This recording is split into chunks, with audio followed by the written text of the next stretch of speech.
నమస్తే welcome to our channel. ప్రస్తుతం మనతో పాటు సీనియర్ ఫిల్మ్ క్రిటిక్ చిలగట్టు శ్రీకాంత్ గారు ఉన్నారు. వారితో మాట్లాడదాం. నమస్తే సార్. నమస్తే ప్రియా కౌశిక్ గారు. మళ్ళీ ఇన్ని రోజుల తర్వాత మళ్ళీ ఇంకొక చర్చతో మీ ముందుకు నన్ను తీసుకొచ్చారు మీరు. ముందుగా రెడ్ టీవీకి మీకు నా హృదయపూర్వక కళాభివందనాలు. Thank you so much sir. ఎంతైనా సీనియరే కదా. రైట్. సో రామ్ చరణ్ గారి గురించి మాట్లాడదాం అనుకుంటున్నాను. ఈరోజు డిస్కషన్ అంతా అదే. సో మొన్న వచ్చిన గేమ్ చేంజర్ మీద అందరికీ చాలా హై ఎక్స్పెక్టేషన్స్ ఉన్నాయి. అఫ్ కోర్స్ మిక్స్డ్ టాక్తో ఉన్నా మరి అది ఏంటి అనేది కారణాలు పక్కన పెట్టినా కానీ సక్సెస్ అని చెప్పుకోవచ్చు, లేదా డిజాస్టర్ అని సినిమా వర్గాలు చెప్తున్నాయి కాబట్టి డిజాస్టర్ అనుకోవచ్చు. అయితే ఇప్పుడు నెక్స్ట్ వచ్చే RC16 మీద చాలా ఎక్స్పెక్టేషన్స్ ఉన్నాయి సినిమా అభిమానులకే కానీ, లేకపోతే పర్సనల్గా రామ్ చరణ్ ఫ్యాన్స్ అయినా కానీ చాలా ఎక్స్పెక్టేషన్స్ పెట్టుకున్నారు. అయితే ఇదేదో ట్రూ స్టోరీ బేస్డ్ స్టోరీగా నడుస్తుంది అని అంటున్నారు. సో ఇదేంటి అనేది మీరు రివీల్ చేస్తే బాగుంటుంది. నేను రివీల్ చేయడానికి ఏమీ లేదు అనడం కంటే ఏదో కొంత ఉంది అని మాత్రం అనుకోవచ్చు. ఇప్పటికిప్పుడు వాళ్ళు యుద్ధ ప్రాతిపదికన మొదలుపెట్టినా కానీ ఆగస్టుకు కానీ సినిమా సిద్ధం అవ్వదు. ఓకే. పైగా ఏంటంటే ఉప్పెన తర్వాత బుచ్చిబాబు గారు ఈ స్క్రిప్ట్ మీద చాలా కసరత్తు చేశారు. బుచ్చిబాబు గారితో పాటు ఆర్యా నుంచి సుకుమార్ గారితో ప్రయాణం చేసిన రచయిత ప్రకాష్ తోలేటి గారు కూడా ఇందులో భాగం పంచుకున్నారు. చాలామంది రచయితల భాగస్వామ్యం ఉన్నప్పటికీ ప్రకాష్ తోలేటి గారు కూడా ఉపెన్లో ప్రకాష్ తోలేటి గారి భాగస్వామ్యం ఉంది. ఓకే. ఇక్కడ సానా బుచ్చిబాబు గారు ఏంటంటే ఆయన సరికొత్త కథని తెర మీదకు తీసుకురావాలి. ఇప్పుడు మనకు ఉప్పెన ఏంటంటే భారతదేశాన్ని ఒక కుదిపేసినటువంటి సైరాత్ సినిమా ఏదైతే ఉందో సైరాత్ తాలూకు ప్రభావంతో మనం కూడా అటువంటి ఒక సినిమా చేస్తే ఎట్లా ఉంటుందని చేసినటువంటి సినిమా ఉప్పెన. ఆ ఉప్పెనలో ఏం చేశారంటే ఒక పవర్ఫుల్ స్టార్ హీరోని విలన్గా తీసుకొచ్చి ఒక సముద్ర బ్యాక్డ్రాప్ తీసుకొచ్చి సెకండ్ హాఫ్ ఒక నార్త్ ఇండియాకి ట్రావెల్ చేసి ఇట్లాంటి ఒక కైండ్ ఆఫ్ జానర్లో మీకు ఉప్పెన ఉంటుంది. దానికి దేవిశ్రీ ప్రసాద్ సంగీతం దానికి అదనపు బలాన్ని ఇచ్చింది.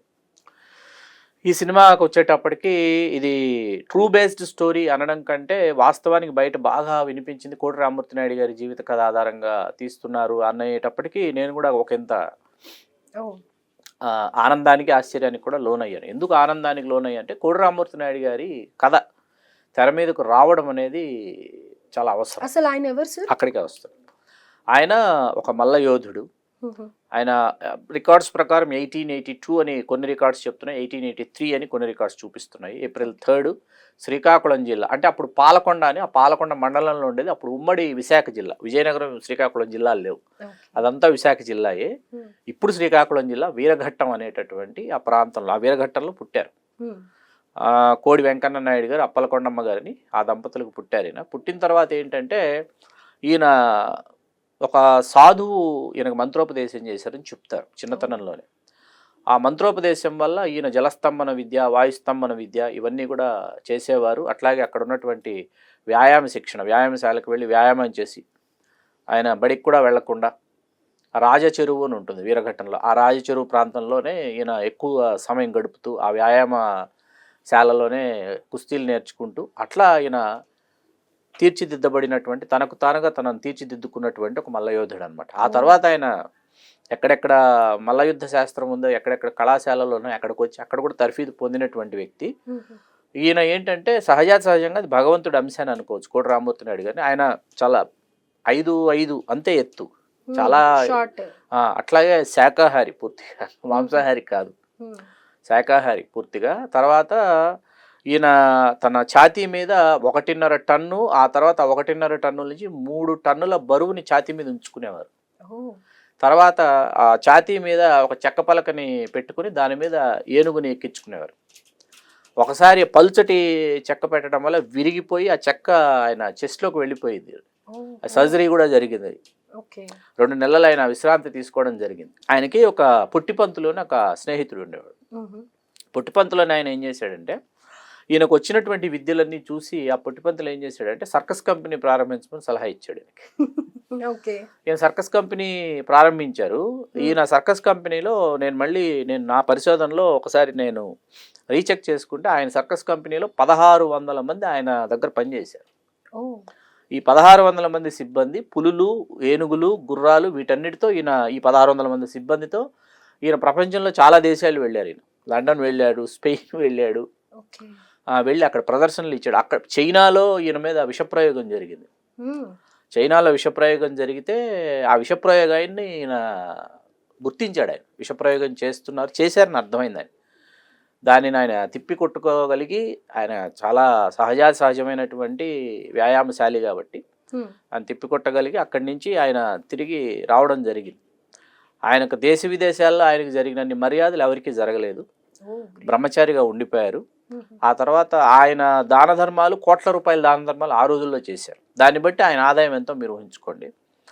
అంటే చివరి రోజులు చాలా బాధాకరంగా గడిచాయి. ఎందుకంటే ఒరిస్సా పరగణాల్లో ఉన్నటువంటి సంస్థానాధీశులు ఇచ్చేటటువంటి భరణంతో ఆయన జీవించాల్సి వచ్చింది.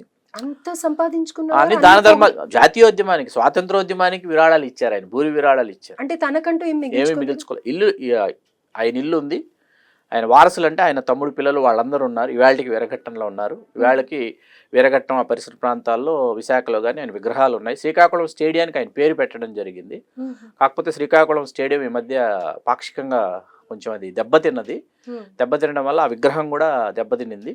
కొన్ని చోట్ల విగ్రహాలు కూడా అవి కొంచెం అంత్యదశలో ఉన్నాయి, క్షీణదశలో ఉన్నాయి. వాటి పూర్వవైభవం రావాలని నేను కోరుకుంటున్నాను. ఎందుకు ఈ విషయం చెప్పానంటే కోడి రామూర్తి నాయుడు గారి స్ఫూర్తితో వీరఘట్టం పరిసర ప్రాంతాల్లోనూ వీరఘట్టంలో ఉన్న చాలామంది భారతదేశంలోనే ప్రతిభావంతులైనటువంటి మల్లయుద్ధ ప్రవీణులుగా రాణించారు. కరణం మల్లీశ్వరి గారు కావచ్చు, నీలంశెట్టి లక్ష్మి గారు కావచ్చు, పూజారి శైలజ గారు కావచ్చు, మత్స్యరాశ సంతోషి గారు కావచ్చు, ఇట్లా వీళ్ళందరూ కూడా అక్కడి నుంచి వచ్చారు ఈయన స్ఫూర్తితో. నేను చెప్పింది నాకు గుర్తున్నంతలో వెంటనే మీకు 4-5 పేర్లు చెప్పాను, కానీ పదుల సంఖ్యలో అక్కడి నుంచి వ్యాయామ ప్రవీణులు వచ్చారు. ఈయనకి జగదేక వీర అనే బిరుదు, మల్లయుద్ధ ప్రవీణ, రకరకాల బిరుదులు ఉన్నాయి కోడి రామూర్తి నాయుడు గారు. కోడి రామూర్తి నాయుడు గారి పాత్రని పోషించాలని తప్పించి సినిమాగా రూపొందించాలని ఎక్కువ ఉత్సాహం చూపించింది రానా గారు. రానా గారు దీని మీద వర్క్ చేశారు. వర్క్ చేసిన తర్వాత ఏంటంటే కోడి రామూర్తి నాయుడు గారి విగ్రహం ఏదైతుందో ఆ విగ్రహానికి రానా గారి విగ్రహానికి మ్యాచ్ అవ్వదు అసలు. ఫస్ట్ ఆ పోలిక బాగా అవసరం. అంటే ఇంత ఉంటారు కోడి రామూర్తి, షార్ట్ ఇలా ఉంటారు. మీకు వైజాగ్ మన బీచ్కి వెళ్తే ఆ బీచ్ ఒడ్డున ఆయన విగ్రహం కనిపిస్తుంది. షార్ట్ ఇలా ఉంటారు మనిషి. తర్వాత ఏంటంటే ఆ పాత్రకి తాను నప్పను అనేసి రానా గారికి అనిపించి ఉండొచ్చు. దాంతో ఆ ప్రయత్నం వాళ్ళు విరమించుకొని ఉండొచ్చు నేను అనుకుంటున్నాను. చివరి రోజుల్లో ఏంటంటే ఆయనకి క్యాన్సర్ సోకిందని అంటారు. క్యాన్సర్ సోకి ఒక కాలు తీసివేయాల్సి వచ్చింది ఆయన లాస్ట్ డేస్. అవన్నీ ఏంటంటే బాధాకరంగా ఉంటుంది వినటానికి మనకి. ఆయన కథలో ఒక సినిమాకి కాదు కదా, ఒక 2-3 సినిమాలకు కావాల్సినంత సరంజామం. అయితే ఇప్పుడు వస్తున్న రామ్ చరణ్ బుచ్చిబాబు సినిమా ఏంటంటే వీరఘట్టం బ్యాక్డ్రాప్లో వస్తున్నటువంటి ఒక స్పోర్ట్స్ డ్రామా. ఓకే, ఇప్పుడు మీరు చెప్పిన ఆ స్టోరీ అంతా కూడా ఆయన గురించి మీరు చెప్తుంటేనే ఒక సినిమా స్టోరీ లాగానే ఉంది, కానీ దాన్ని ఒక సినిమా తీస్తే ఇంకెంత అద్భుతంగా ఉంటుందో అని అనిపిస్తుంది. అంటే పోషించేటటువంటి ఆ పాత్రను అంత గొప్పగా పోషించేటటువంటి హీరో ఎవరన్న దగ్గర క్వశ్చన్ మార్క్ వస్తుంది. అవును సార్, డెఫినెట్గా క్వశ్చన్ మార్క్ వచ్చేస్తుంది. ఆ క్వశ్చన్ మార్కులు ఏంటంటే హీరోలు తమను తాము మేకోవర్ చేసుకోవాలి. మేకోవర్ చేసుకోవడానికి మన హీరోలు ఎప్పుడు సిద్ధమే కాదనలేం, కానీ కాకపోతే దాన్ని ఎంత గొప్పగా తీయాలి, డ్రామా ఎంత బాగా, ఇప్పుడు ఎమోషన్స్ అనేవి చాలా అవసరం. ఆ ఎమోషన్స్ని పండించేటటువంటి దృశ్యాలు, సంఘటనలు ఎన్నున్నాయి, ఎలా ఉన్నాయి, ఏంటన్నది రచయితలందరూ వాళ్ళు కలిసి కూర్చొని చేయాల్సినటువంటి, వాళ్ళు వండి వార్చాల్సినటువంటి వంటకం అది. కానీ పోషించేటటువంటి హీరో ఎవరు అన్న దగ్గర ప్రశ్న ఉత్పన్నమవుతుంది అన్నమాట. ఇదేంటంటే బుచ్చిబాబు గారి సినిమా, రామ్ చరణ్ గారిది వీరఘట్టాన్ని వాళ్ళు ఎంచుకున్నారు. వీరఘట్టంలోనే ఎందుకు ఇంతమంది ఇక్కడి నుంచి ఎందుకు మల్ల యుద్ధలో ఆ యుద్ధ విద్యలో ఉన్నటువంటి ఆ ప్రవీణులు ఎవరైతే ఉన్నారో, ఆ వ్యాయామ కళలో నిష్ణాతులైనటువంటి వాళ్ళు ఎక్కువ మంది ఎందుకు ఈ ప్రాంతం నుంచి వస్తున్నారు అని చెప్పేసి వాళ్ళు దాన్ని పరిశోధనగా తీసుకుని ఆ కథాంశాన్ని వాళ్ళు తీర్చిదిద్దారని నేను అనుకుంటున్నాను. నాకున్న సమాచారం మేరకు దాన్ని ఆధారం చేసుకుని అక్కడున్న పాత్రల్ని, అక్కడ జరిగినటువంటి అనేక సంఘటనల్ని, మరీ ముఖ్యంగా ఏంటంటే మీకు any sports person and also any wait lifters, ఈ ఛాంపియన్స్ వీళ్ళు ఉంటారు కదా, వాళ్ళ జీవితంలో చాలా వేదన, చాలా ఒత్తిడి ఉంటుంది. మీకు నిశంకర్ రావు రవికుమార్ అని మీ గుంటూరు జిల్లాకు చెందినటువంటి బాడీ బిల్డర్, ప్రపంచ ప్రఖ్యాత బాడీ బిల్డర్, అసలు కొన్ని టోర్నమెంట్స్కి వెళ్ళడానికి కూడా డబ్బులు లేనటువంటి పరిస్థితి. కొంతమంది తనని వాళ్ళు స్పాన్సర్ చేసి పంపించాల్సినటువంటి పరిస్థితి. అంటే మన దేశానికి గర్వకారణమైనటువంటి ఈ వెయిట్ లిఫ్టర్స్ ఎవరున్నారో, ఎవరైతే ఉన్నారో ఎక్కువ మంది తెలుగు నేల మీద నుంచి వస్తున్నారు, మరీ ముఖ్యంగా వీరఘట్టం ప్రాంతం నుంచి వచ్చారు. వాళ్ళ జీవితాల్లోకి తొంగి చూస్తే ఏంటంటే చాలా దయనీయమైనటువంటి పరిస్థితి కనిపిస్తుంది అనమాట. ఓకే. వాళ్ళు ఎన్నో కోరికల్ని చంపుకోవాలి, ఎన్నో ఆనందాలని త్యాగం చేయాలి, చేస్తే కానీ ఆ స్థాయికి రావడం జరగదు. వచ్చిన తర్వాత ఏంటంటే అక్కడి నుంచి వాళ్ళకి తగు విధంగా ప్రభుత్వం నుంచి కూడా ప్రోత్సాహకాలు అందడం లేదు వాస్తవానికైతే. ఓకే. ఏదో అంటే ఇదొకటి నామమాత్రంగా ఉంది విద్య అనేది రికగ్నైజ్ చేశారా? చేశారు. ఓకే. ఖచ్చితంగా చేయకుండా అయితే లేదు. కాకపోతే ఏంటంటే వాళ్ళకి తగు ప్రోత్సాహకాలు అయితే లేవు. లేవు. ఓకే. వాళ్ళు ఆశించిన స్థాయిలో అసలు లేవన్నమాట. ఇప్పుడు మనం అందరం ఏమైపోయామంటే క్రికెట్కి బానిసలు అయిపోయినటువంటి తరంలో ఒక తరం కాదు, 1, 2, 3 తరాలుగా చూస్తున్నాం మనం పూర్తిగా. అయిపోయినటువంటి తరంలో ఏంటంటే ఇక్కడ ఇంతమంది క్రీడాకారులు వస్తున్నప్పుడు ఏంటంటే దానికి ప్రోత్సాహం అనేది అవసరం. అది లేనటువంటి పరిస్థితుల్లో ఏమైపోతుందంటే ఆ జీవితాల్లోకి తొంగి చూస్తేనే ఆ సంఘటనలు, ఆ పరిస్థితి అర్థమవుతాయి. దానిలో నుంచి వీళ్ళు ఒక కథాంశాన్ని తయారు చేసుకున్నారు. సో అయితే ఎక్స్పెక్ట్ చేసినట్టు ఇంకా అదే స్టోరీ ఉంటుందని అదే కదా. రైట్. రామ్మూర్తి నాయుడు గారిది కాదు, అక్కడ ఉన్నటువంటి ఈ క్రీడాకారుల జీవితాల్లో ఉన్నటువంటి అనేక సంఘటనలు, వీళ్ళు ఎదుర్కొనేటువంటి సవాళ్ళు ఏవైతే ఉంటాయో ఆ సవాళ్ళను అధిగమించేటటువంటి. ఓకే. రైట్. ఎందుకు అని అంటే ఇప్పుడు గ్లోబల్ స్టార్ గా ఆయన అంత పేరు తెచ్చుకున్నారు. ఇప్పుడు అది బ్యాలెన్స్ చేయాలి. డెఫినెట్ గా గేమ్ చేంజర్ లో ఒక పోలీస్ సర్వీస్ లో ఉన్నట్టు హైప్ చేశారు, కానీ తగ్గిన రికగ్నైజేషన్ రాలేదు రామ్ చరణ్ గారికి. కానీ ఇప్పుడు మొత్తం బర్డెన్ అంతా ఈ సినిమా డైరెక్టర్ మీదనే ఉంది అని చెప్పుకోవాలి. అంత ఎలివేట్ చేసి ఆ పేరుకి తగ్గట్టు గ్లోబల్ స్టార్ అన్న పేరుకి తగ్గట్టు ఆ సినిమా ఉంటేనే ప్రేక్షకుల దగ్గర నుంచి కూడా అప్లాస్ వస్తుంది, లేకపోతే ఇంకా చాలా కష్టం అనే చెప్పుకోవాలి. ఆ పేరు కూడా ఏమవుతుందో అన్న సందిగ్ధంలో ఉన్నారు. అలా ఏం కాదండి, పేరు ఎప్పుడు ఎక్కడికి వెళ్ళదు. కాకపోతే ఏంటంటే ఎక్స్పెక్టేషన్స్ పెరిగిపోయే కొద్దీ ఆ ఎక్స్పెక్టేషన్స్ రీచ్ అయ్యేటటువంటి క్రమంలో ఒకసారి తడబాటుకు గురవుతారు. అలా తడబాటుకు గురైందే గేమ్ చేంజర్ అనమాట. కాకపోతే ఎక్కువ సమయం గేమ్ చేంజర్ కేటాయించడం వల్ల ఇంకొక సినిమా వచ్చేసేది. ఆ సినిమా కేటాయించిన సమయానికి ఇంకొక సినిమా కూడా పూర్తి అయిపోయేది. అయితే మీరు ఒక్కటి చెప్పండి సార్, మీరు ఇన్నేళ్ల నుంచి మీ ఎక్స్పీరియన్స్ ఉంది కాబట్టి అందులో శంకర్ తప్పు ఉంది అని మీరు కూడా అంటారా? అంటే ఇన్ని మల్టిపుల్ ఏమంటారు, ఒక గోడ మీద కాలు పెట్టి ఇంకొక దాని మీద చూస్తున్నారు అని అనేసి అని అంటూ ఉన్నారు కదా, 2 పడవల మీద కాళ్ళు పెట్టి ప్రయాణం చేయకూడదు అని అంటూ ఉంటారు కదా, సో అలానే చేశారంటారా? దానివల్లే ఈ తప్పిదం జరిగింది అని అంటారా? మంచి ప్రశ్న. ఇక్కడ ఇప్పుడు మీకు ఇంద్రా సినిమా ఉందండి. ఇంద్ర సినిమాలో శంకర్ నారాయణ కాశీలో ఎందుకున్నాడో శంకర్ నారాయణకు ఒక కథ ఉంది. అతను పూర్వాశ్రమంలో ఇంద్రసేనారెడ్డి, అక్కడ పరిస్థితుల ప్రభావం వల్ల అతను ఎంతమందిని ఏ విధంగా తెగనరకాల్సి వచ్చిందో, ఏ విధంగా అక్కడ జలయజ్ఞం చేసి అక్కడ సస్యశ్యామలం ఆ ప్రాంతం కావడానికి అతని జీవితాన్ని ఎట్లా పణంగా పెట్టాడు, ఆ ప్రాంతం నుంచి ఎందుకు కాశీకి వచ్చేసి అతను అజ్ఞాతంలో జీవిస్తున్నాడు అని అతనికి ఒక కథ ఉందండి. మీరు ట్యాగూర్కి వచ్చేటప్పటికి అవినీతి మకిలి పట్టినటువంటి వ్యవస్థని ప్రక్షాళనం చేయడానికి, అవినీతిని అంతమొందించడానికి అధికారులను ఎవరినైతే ఇతను అంతమొందిస్తూ వస్తాడో అలా అంతమొందించడానికి అతనికి కారణం ఉంది, అతనికి ఒక కథ ఉంది ట్యాగూర్కి. ఈ 2 సినిమాల తర్వాత వెంటనే మీకు 2004లో అంజి విడుదలైంది జనవరిలో. ఆత్మలింగం అంజికే ఎందుకు దొరకాలి అంటే ఎందుకు అన్న ప్రశ్నకు అక్కడ సమాధానం లేదు సినిమాలో. అంజికే ఎందుకు దొరకాలి? అంజి చిరంజీవి గారు కాబట్టి దొరుకుతుందా? అతను కారణజన్ముడు అయితే ఏ విధంగా కారణజన్ముడు, అతనికే ఎందుకు ఆత్మలింగం దొరకాలన్నది కథ చెప్పాలన్నమాట. ఆ కథ లేకపోవడంలో అక్కడ ప్రేక్షకులు డిస్కనెక్ట్ అయిపోయారు, వాళ్ళు కనెక్ట్ కాలేదు. అక్కడ ఆ కనెక్ట్ కాకపోవడం అంజీ ఫ్లాప్ అయింది. ఎందుకు అన్నది ఇక్కడ చాలా ముఖ్యం అన్నమాట. ఇప్పుడు రామ్ నందన్ ఐపీఎస్ అయ్యాడు, ఐఏఎస్ అవ్వాలనుకున్నవాడు ఐపీఎస్ అయ్యాడు, ఐపీఎస్ అయినవాడు తిరిగి మళ్ళీ ఎగ్జామ్స్ రాసి ఐఏఎస్ అయ్యాడు. ఐఏఎస్ అయిన తర్వాత అనూహ్య కారణాల వల్ల చీఫ్ మినిస్టర్ అయ్యాడు. చీఫ్ మినిస్టర్గా మళ్ళీ నాకు వద్దని చెప్పి మళ్ళీ ఐఏఎస్కి వెళ్ళిపోయాడు. ఐఏఎస్ నుంచి మళ్ళీ చీఫ్ ఎలక్షన్ కమిషనర్గా వచ్చాడు. అక్కడి నుంచి తిరిగి మళ్ళీ అయిపోయిన తర్వాత మళ్ళీ చీఫ్ మినిస్టర్ అన్నాడు. ఇదిగా అంటే మీకు ఇన్ని చెప్పేటప్పటికి ఏంటంటే ప్రేక్షకుడు కన్ఫ్యూజన్కి గురయ్యాడు. అది శంకర్ తప్పిదం, దర్శకుడు తప్పిదం పూర్తిగా. దర్శకుడి తప్పిదం ఎందుకు జరిగింది, ఎవరి వల్ల జరిగింది, ఎప్పుడు జరిగింది అంటే మీకు కె రాఘవేంద్రరావు గారు ఆయనకు ఒక్కొక్క దశలో ఒక్కొక్క రచయితతో పని చేస్తూ వెళ్ళారు. రాఘవేంద్రరావు ఒక దశలో జంధ్యాల గారు లేకుండా కె రాఘవేంద్రరావు గారి సినిమాలు లేవు. అదే దశలో సత్యానంద్ గారు కథ రాస్తే, జంధ్యాల గారు మాటలు రాస్తే రాఘవేంద్రరావు గారు డైరెక్షన్ చేసేవారు. ఒక దశ దాటిన తర్వాత సత్యానంద్ గారు జంధ్యాల గారు కాదనుకున్న టైంలో పరుచూరు బ్రదర్స్ వచ్చారు కె రాఘవేంద్రరావు గారికి. అలాగే కోదండరామిరెడ్డి గారికి ఏంటంటే సత్యమూర్తి గారు, పరుచూరి బ్రదర్స్, ఇట్లా కోదండరామిరెడ్డి గారికి ఎండమూరి వీరేంద్రనాథ్ గారి నవలలు. ఇది కోదండరామిరెడ్డి గారి జర్నీ అనమాట. ఓకే. దాసనారాయణరావు గారి దగ్గర మీకు నంబర్ ఆఫ్ రైటర్స్ ఉండేవాళ్ళు. వాళ్ళలో పాలగుమ్మి పద్మరాజు గారిని, ఆయన వెరీ సీనియర్. పాలగుమ్మి పద్మరాజు గారి దగ్గర జడ్జిమెంట్, దాసనారాయణరావు గారు జడ్జిమెంట్ తీసుకునేవారు. పాలగుమ్మి పద్మరాజు గారు కథా రచయిత, షార్ట్ స్టోరీ రైటర్. ఆయన తెలుగు సాహిత్య చరిత్రలో గొప్ప కథలు రాసినటువంటి కథా రచయిత.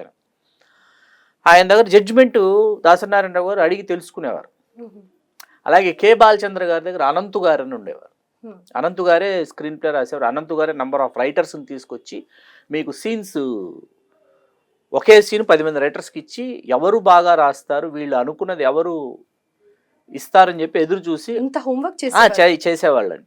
ఒక దశ అక్కడికే వస్తున్నా. మీకు ఒక దశ దాటిన తర్వాత ఏమైందంటే తెలుగు సినిమాలు అనేటప్పటికి కె బాలచంద్ర గారికి, గణేష్ పాత్ర గారికి బాగా సింక్ అయింది. అనంతు గారు మొత్తం అరేంజ్ చేసి స్క్రీన్ ప్లే ఇలా ఉండాలి, బాలచంద్ర గారు రాసుకున్నది అనంతు గారు కరెక్ట్ చేయటమో లేకపోతే అనంతు గారు ఇన్వాల్వ్ అవ్వటమో అయిన తర్వాత మీకు అప్పుడు గణేష్ పాత్ర గారు వచ్చేవారు. గణేష్ పాత్ర గారు మీకు మరో చరిత్రలో నాకు బాగా గుర్తున్నంతలో ఒక పోర్న్ మ్యాగజైన్ చూపిస్తాడు. కృష్ణ చైతన్య ఆర్టిస్ట్ సరితకి హీరోయిన్కి పోర్న్ మ్యాగజైన్ చూపించి అమ్మాయిని సెడ్యూస్ చేయాలని ట్రై చేస్తే సరిత ఒకే ఒక డైలాగ్ చెప్తుంది. ఒక పెద్ద సీను ఎక్స్పెక్ట్ చేయొచ్చు, అక్కడ తిట్టచ్చు, చాలా బీభత్సంగా ఈమె అతను తిట్టచ్చు, అరవచ్చు, రకరకాల తిట్లు తిట్టచ్చు, మీ అమ్మదా అంటుంది. ఒకటే డైలాగ్, ఓన్లీ వన్ డైలాగ్ అనమాట. అంత పవర్ఫుల్గా, అంత షార్ప్గా కావాలి అనేటట్టు ఇలా మీకు ఇంత మదనం జరిగేది అనమాట. మీకు ఇవాళకి బావమరదళ్ళు సత్యమూర్తి గారును కోదండరామిరెడ్డి గారి కాంబినేషన్లు ఉంటాయి. మీకు అభిలాష, ఛాలెంజ్, బావమరదళ్ళు, ఇట్లా కొన్ని సినిమాలు అనమాట. మీకు ఇవన్నీ ఏంటంటే మొన్న రీసెంట్గా నేను ఛాలెంజ్ చూస్తూ నేను ఆపుకోలేక కోదండరామిరెడ్డి గారికి నేను ఫోన్ చేశాను. అసలు ఎలా sir, how is it possible అంటే ఆయనకి సత్యమూర్తి గారికి అలా సింక్ అయిందట. కోదండరామిరెడ్డి గారు చెప్పింది సత్యమూర్తి అబ్బాయి అన్నారు. వీరేంద్రనాథ్ గారు రావాలా, డబ్బు టు ది పవర్ ఆఫ్ డబ్బు. కానీ కోదండరామిరెడ్డి గారు డైలాగ్స్ రాసినటువంటి సత్యమూర్తి గారు, దేవిశ్రీ ప్రసాద్ గారు నాన్నగారు, సత్యమూర్తి గారికి క్రెడిట్ ఇస్తున్నారు డైరెక్టర్. సత్యమూర్తి అబ్బాయి అంటున్నారు ఆయన. అలాగే ఒకరాజు ఎదురుకృష్ణుల సినిమా చూస్తా నేను ఒకరోజు, మళ్ళీ కోదండరామిరెడ్డి గారికి చేశాను నేను. సార్ అసలు ఈ సీన్ మీరు ఎలా తీశారు సార్ అని అడిగాను, డైరెక్ట్గా అడిగి. ఎందుకంటే తల్లిని కొడుకు కలుస్తున్నాడు మొట్టమొదటిసారి. తల్లి ఉందని తెలియదు కొడుక్కి, తల్లి బతికే ఉందని తెలియదు. తల్లి బతికుందని తెలిసింది, తల్లి జైల్లో ఉంది. కొడుకు కలుసుకోవడానికి వెళ్ళాడు తల్లిని. తల్లి కొడుకుని చూసింది. అక్కడ ఇద్దరు చాలాసేపు మాట్లాడుకోవచ్చు, కొన్ని సంవత్సరాలు అయింది మాట్లాడుకో. చిన్నప్పుడు చూశాడు తల్లిని కొడుకు, ఆ కొడుకుని తల్లి చిన్నప్పుడే చూసింది అంతే. ఆ తర్వాత యువకుడు అయిపోయి వచ్చాడు కొడుకు. వాళ్ళు ఎంతసేపు ఏమైనా మాట్లాడుకోవచ్చు, మీకు ఆ 20 ఏళ్లలో మాట్లాడుకోవాల్సిన విషయాలు మాట్లాడుకోవచ్చు. కానీ తల్లి కొడుకుని చూసి పరుగున వచ్చింది, కొడుకు కూడా పరుగున వచ్చాడు. ఇద్దరు కన్నీళ్ళ పర్యంతం అయ్యారు. తల్లి ఒకటే ఎక్స్ప్రెషన్ ఇచ్చింది, ఇలా అని ఇలా అంది అంతే. చాలా ఇలా అని ఇలా అంది. దానికి ఇళయరాజా గారు బ్యాక్గ్రౌండ్ మ్యూజిక్, లోక్ సింగ్ గారు ఫోటోగ్రఫీ, ఆ తల్లి అన్నపూర్ణ గారు, ఈ కొడుకు కమల్ హాసన్ గారు, ఒకరాధా ఇద్దరు కృష్ణులు. కోదండరామిరెడ్డి గారిని అడిగా, సార్ నాకు చెప్పండి సార్, ఈ సీన్కి డైలాగ్స్ లేవు, 4 పేజీ డైలాగులు రాశారంట సత్యానంద్ గారు. ఏం చెప్పారు నాకు, అబ్బాయి సత్యానంద్ 4 పేజీల డైలాగులు రాశాడు, కానీ నాకు ఎందుకో నచ్చలేదు ఆ రోజు. లేదు ఏదో కావాలని ఉదయం నుంచి నేను తర్జన భర్జన పడి మొత్తం డైలాగులు కొట్టేసి అప్పటికప్పుడు ఇంతే లోక్ సింగ్ గారికి చెప్పాను నేను. లోక్ సింగ్కి నాకు ఇలా ఉండాలి, ఇలా పరిగెట్టుకుంటూ రావాలి, ఇటొకటి రాయాలి అటొకటి రాయాలి. ఇద్దరు వచ్చారు, ఒక సజెషన్ షాటు, ఇద్దరు క్లోజులు వేసేసి ఒక బ్యాక్గ్రౌండ్ మ్యూజిక్ ఉంటుందని చెప్పి చేశాం. ఎందుకు చెప్తున్నానంటే ఇక్కడ మీకు ఇట్లా ఆలోచించేటటువంటి దర్శకుల పక్కన వాళ్ళని ఆలోచింపజేసేటటువంటి రచయితలు. ఇప్పుడు 2 క్రాఫ్ట్స్ వేరండి. స్క్రిప్టు, డైరెక్షన్ 2 వేరన్న విషయం మీకు గుర్తుపెట్టుకోవాలి. ఎందుకు గుర్తుపెట్టుకోవాలి, కె రాఘవేంద్రరావు గారు, ఏ కోదండరామిరెడ్డి గారు, రవిరాజ పినిశెట్టి గారు, బి గోపాల్ గారు, వీళ్ళందరూ కూడా గొప్ప దర్శకులు. వీళ్ళు ఎప్పుడు కథలు రాయలా, డైరెక్షనే చేశారు. స్క్రీన్ ప్లే రాసుకున్నారు కూర్చొని, షార్ట్ బై షార్ట్ డివిజన్ చేసుకున్నారు. దాన్ని ఏమంటారు, ట్రీట్మెంట్ ఫైల్ అంటారు. ట్రీట్మెంట్ ఫైల్ ఇట్లా ఉండాలి, ఈ సీన్ తర్వాత ఈ సీన్ ఉంటే బాగుంటుంది అని దాని గురించి ఎక్కువ మదనం చెందారు, వీళ్ళు మధించారు. వీళ్ళు మీరు చూసుకోవచ్చు, వీళ్ళకి కూడా వీళ్ళ సినిమాలకి కథ, మాటలు అని వీళ్ళ పేర్లు ఎక్కడా ఉండవు మీకు. స్క్రీన్ ప్లే డైరెక్షన్ అనే ఉంటుంది అనమాట. స్క్రీన్ ప్లే ఇంటి పేరు లాగా, స్క్రీన్ ప్లే ఇంకా 2-3 రైటర్స్ ఉండేవాళ్ళు, వాళ్ళ పేర్లు కూడా టైటిల్స్ లో వేసేవాళ్ళు. మన ఎవరో కాదండి, శివశక్తి దత్త గారు, విజయేంద్ర ప్రసాద్ గారు పరచూరు బ్రదర్స్ దగ్గర వీళ్ళు ఉండేవాళ్ళు. వీళ్ళ తర్వాత మన మరుదూరి రాజా గారు ఉండేవారు, సంజీవి గారు ఉండేవారు, మరుదూరి రాజా గారు అన్నయ్య గారు ఎంవిఎస్ హర్నాథరావు గారు, సత్యమూర్తి గారు, సత్యానంద్ గారు, జంధ్యాల గారు, గొల్లపూడి గారు, పరచూరు బ్రదర్స్, తర్వాత క్రేజీ మోహన్ గారు తమిళ్లో, కమలాసన్ గారు, వీళ్ళందరి సినిమాలకి కామెడీ ట్రాక్లు క్రేజీ మోహన్ గారు రాస్తారు. వీళ్ళందరూ ఉన్నారు. వీళ్ళందరితో పాటు ఒక అద్భుతమైన, అద్వితీయమైన, ఒక మహాద్భుతమైన రచయిత, ఆయన పేరు సుజాత రంగరాజన్. సుజాత రంగరాజన్ గారు, ఈయన తెలుగు సాహిత్యంలో మనం కొంతమంది లబ్ధ ప్రతిష్ఠులైనటువంటి రచయితలు, తెలుగు సాహిత్యాన్ని సుసంపన్నం చేసినటువంటి రచయితలు ఎంత గొప్ప వాళ్ళని కొంతమంది ఉన్నారు. అట్లా తమిళ భాషా వికాసానికి, తమిళ సాహిత్య చరిత్రలో విశేషమైనటువంటి సేవ చేసిన వాడి సుజాత రంగరాజన్ గారు. ఈయన ఎలక్ట్రానిక్స్ ఇంజనీరింగ్ చేశారు మద్రాస్ ఇన్స్టిట్యూట్ ఆఫ్ టెక్నాలజీ నుంచి. ఈయన ఏపీజే అబ్దుల్ కలాం గారు ఒకేసారి మద్రాస్ ఇన్స్టిట్యూట్ ఆఫ్ టెక్నాలజీలో వీళ్ళు విద్యను అభ్యసించారు, చదువుకున్నారు. వీళ్ళిద్దరూ చాలా మంచి మిత్రులు.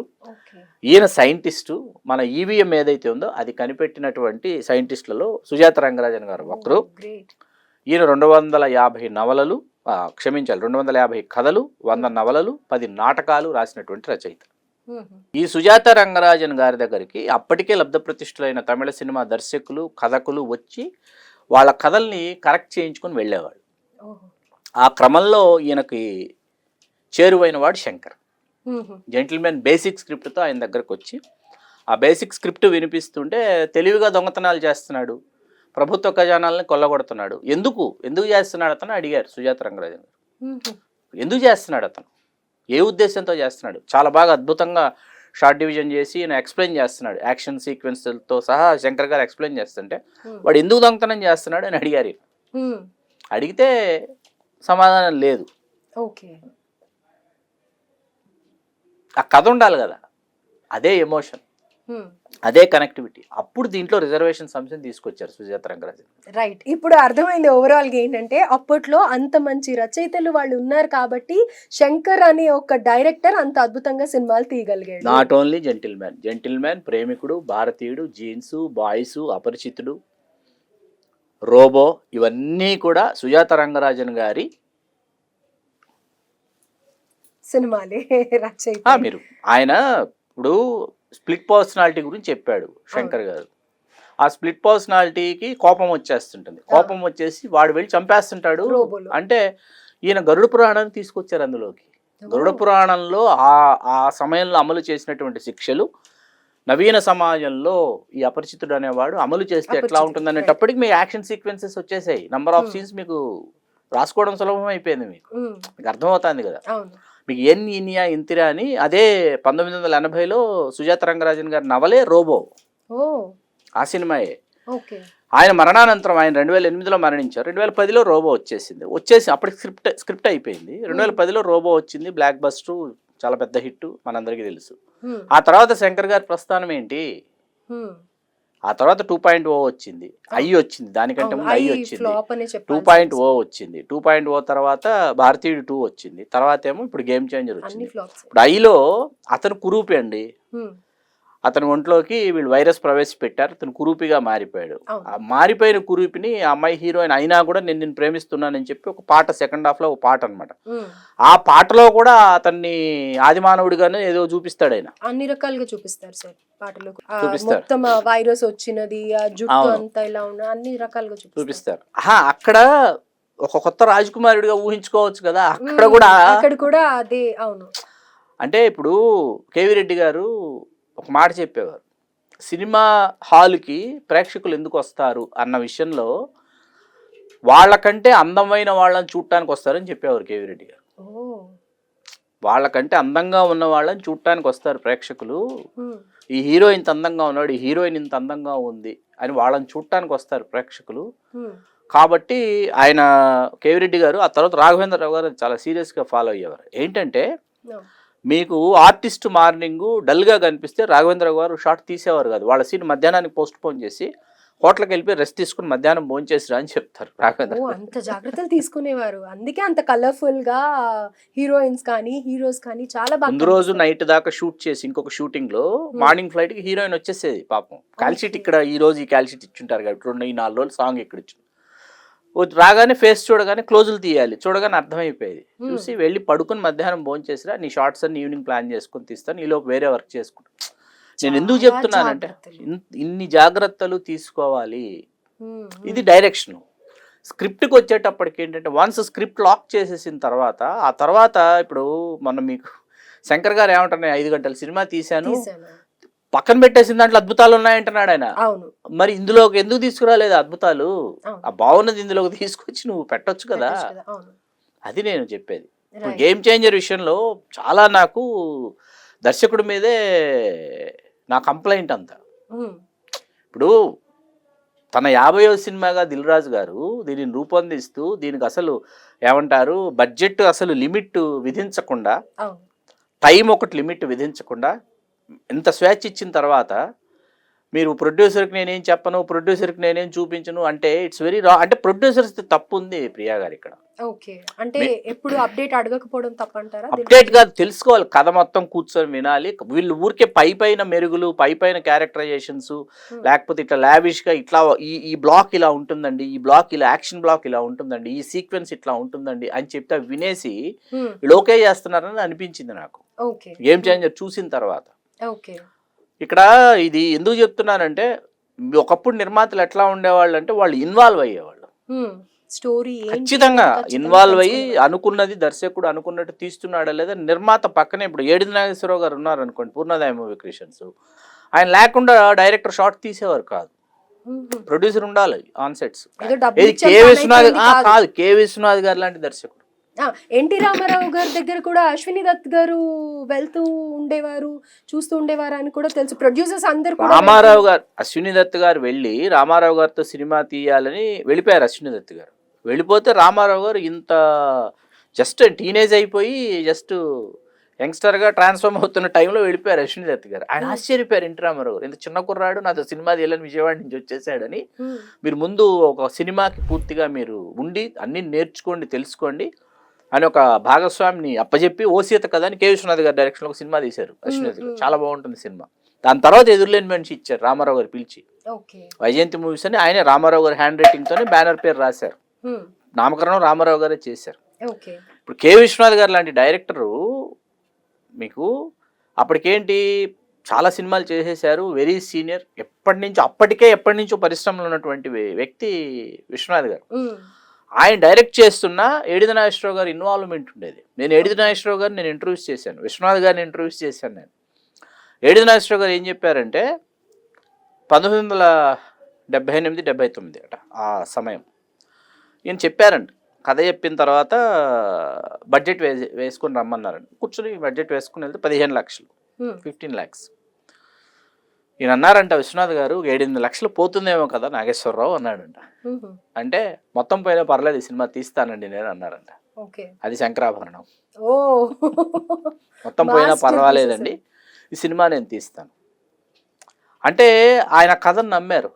కథను నమ్మిన తర్వాత ఇక్కడ షూటింగ్ చేయాలి, దీనికోసం ఎవరో ఆర్టిస్ట్ ఎక్కడో పుట్టుంటారు నమ్మారు. కృష్ణరాజు గారి దగ్గరికి వెళ్ళారు వీళ్ళు.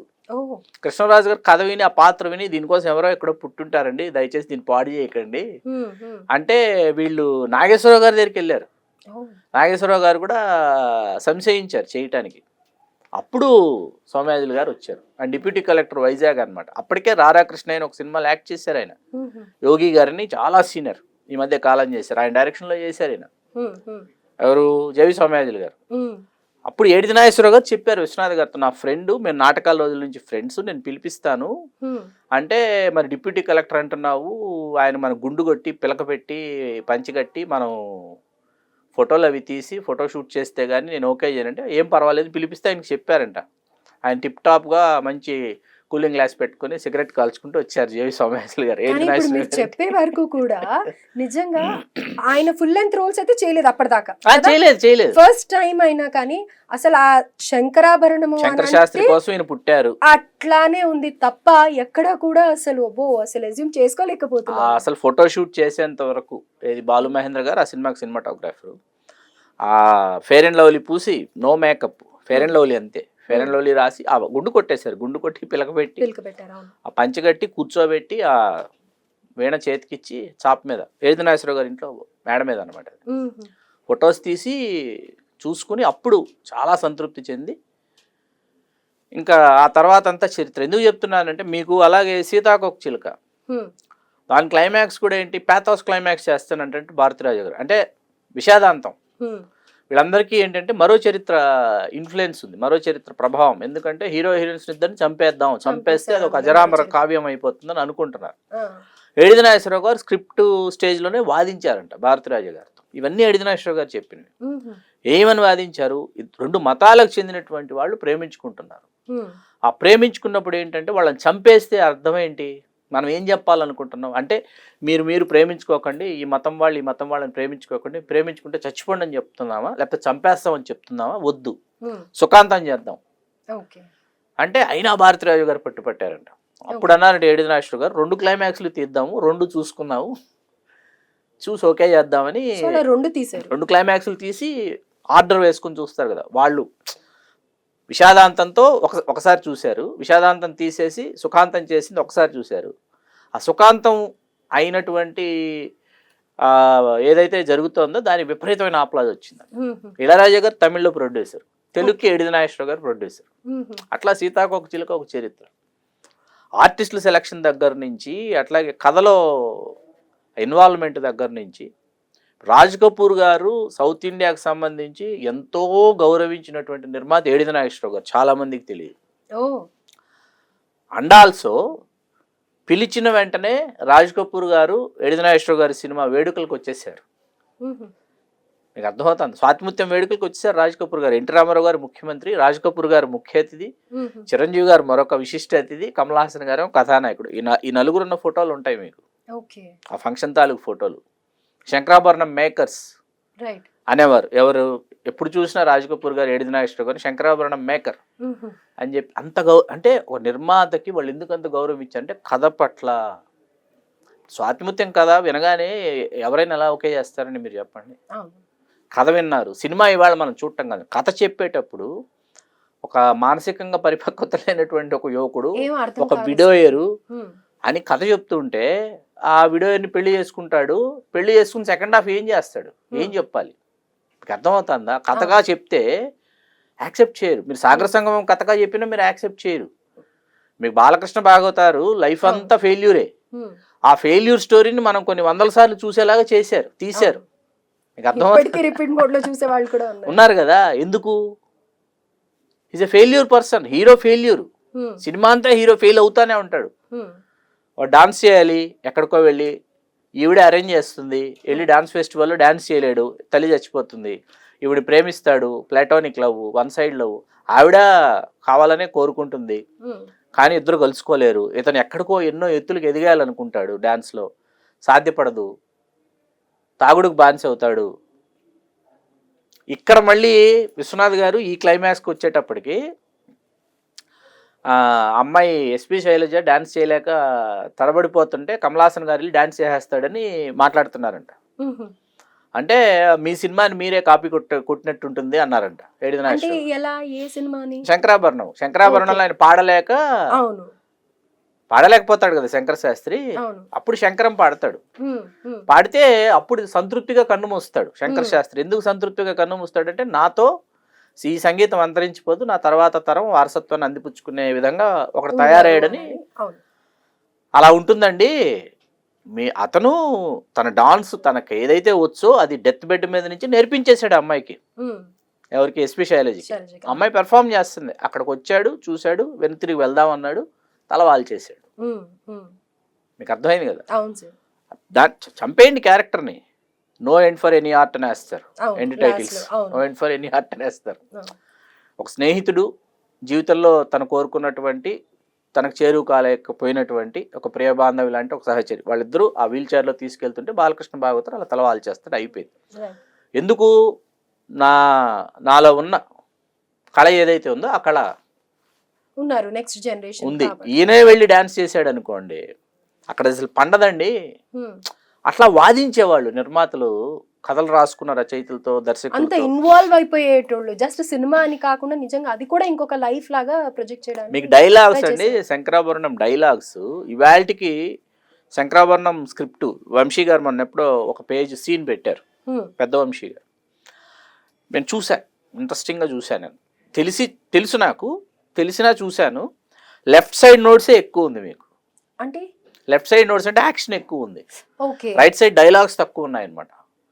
మొత్తం శంకరాభరణం స్క్రిప్ట్ అంతా కలిపి 15 పేజీల డైలాగ్స్ మించి రావు, అందరి డైలాగులు కలిపి. కానీ చాలా డైలాగులు ఉన్నట్టు అనిపిస్తుంది మనకు. నిజంగానా? నంబర్ ఆఫ్ డైలాగ్స్ ఉన్నట్టు అనిపిస్తుంది. 15 పేజెస్కి మించి డైలాగ్స్ రావు. ఓకే.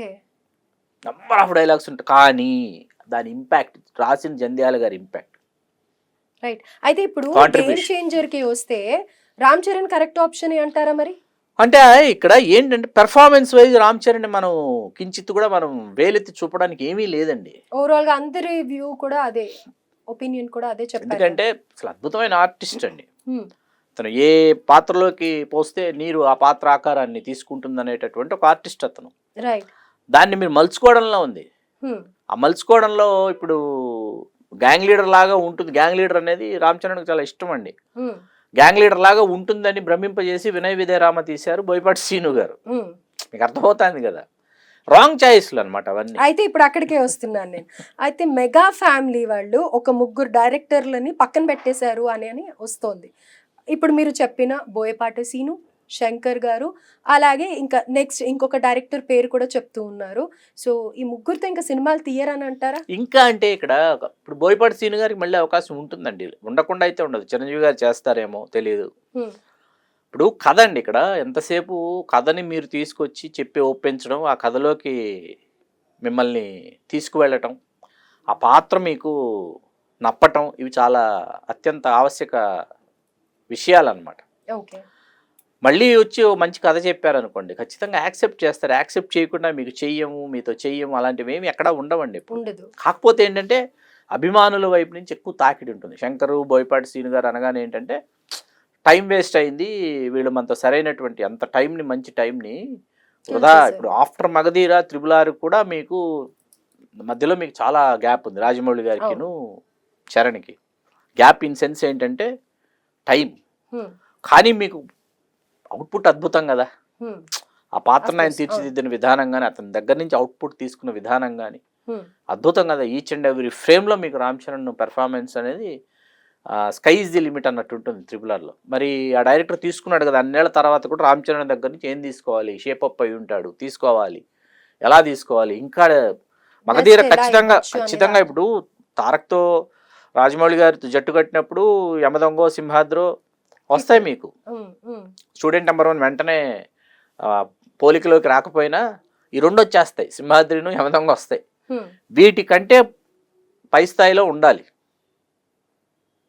మీకు అర్థమవుతుంది కదా. మగధీర తర్వాత అక్కడే శతద్రువంశేదుడు 101 మందిని చంపేసిన వాడు, ఆ తర్వాత మళ్ళీ అదే డైరెక్టర్తో జట్టు కడుతున్నప్పుడు చూపించాడు.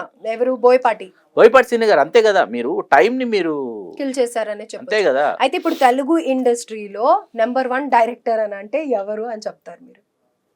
ఎవరని చెప్తారు నెంబర్ 1 డైరెక్టర్? లేదండి, నెంబర్ 1 అనేది లేదు, ఉండదు కూడా. అది ఉంటుంది అనుకోవడం భ్రమ. అంతే అంటారా?